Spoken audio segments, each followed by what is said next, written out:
Most organizations' email within that organization is reasonably secure. The challenge becomes when you're communicating with outside entities, right? So you're communicating with customers, you're communicating with business partners.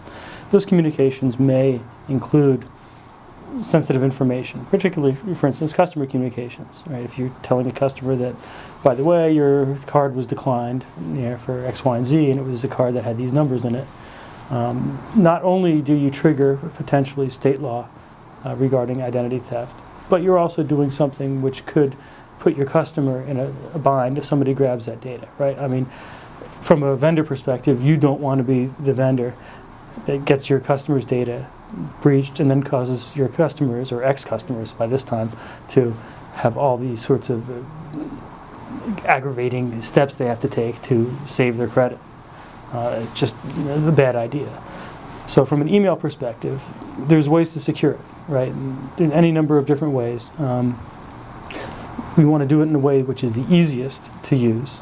You don't want to overly burden end users that communication with trying to access it, right? Because that just slows business down. The point of using email for communication is ease, right? And around that ease, you can wrap some security so it becomes a reasonably safe way to do business. If you're relying on email or other electronic communications for a substantial portion of your business, chances are there's going to be some sort of sensitive information that's in that communication. It might be credit card information. If you're in healthcare, it might be patient information that it is actually health information, all of which you have to protect under some level of regulation, right? If you have a business that maintains a web page and you tell your customers or anyone who visits that web page that you handle personal information in a certain way, and then you don't do that, you have a potential problem. So you need to definitely review your practices, get a handle on what regulations apply, and then start looking for ways to make sure that you comply with them.